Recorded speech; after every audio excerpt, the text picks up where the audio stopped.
ભાઈ સચિન અને મારા પપ્પા ભરતભાઈ સાધુ અને કૈલાસબેન સાધુ ત્રણેય બેઠા હતા અને અચાનક પ્રકાશ ચૌધરી અને દિલીપ ઠાકોર એ લોકો આવ્યા અને ત્યારે મારા પપ્પાને મારા મમ્મી અને મારા ભાઈનું અપહરણ કરવાની કોશિશ કરતા હતા અને મારા પપ્પા જ્યારે તેમને બચાવવા ગયા ત્યારે મારા પપ્પાને ગળું દબાવી અને તેમને આગળ દૂર ફંગોળ્યા અને પછી આ લોકોને લઈને જતા હતા ત્યારે મારી મમ્મી જ્યારે મારા ભાઈને પકડી રહી હતી ત્યારે એમને એ લોકોએ શરીરનો ઘા કર્યો હતો મારી મમ્મી ઉપર અને ત્યારે પછી ગામ લોકો આવે ત્યારે આ લોકો ભાગી ગયા હતા.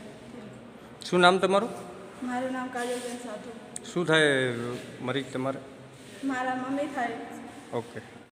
અને મારા દીકરાને બેનું અપહરણ કરવા માટે આવેલા માણસો. શું નામ? દિલીપભાઈ ઠાકોર. હા, બીજું?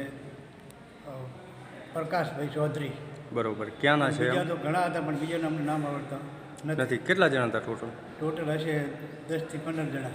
બરોબર છે. અને શું કર્યું એ લોકો ઘરે આવીને?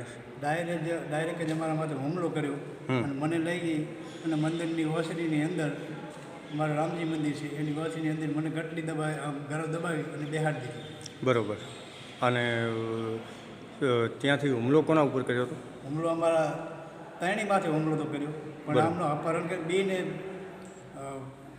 પહેલાં મારા દીકરાને ઢહેડ્યો, પછી પાછળ અમારે જે ઘરના હતા એમને ઢહેડી લઈ જવા ગયા ત્યાં પછી એમને આ છોકરાને ના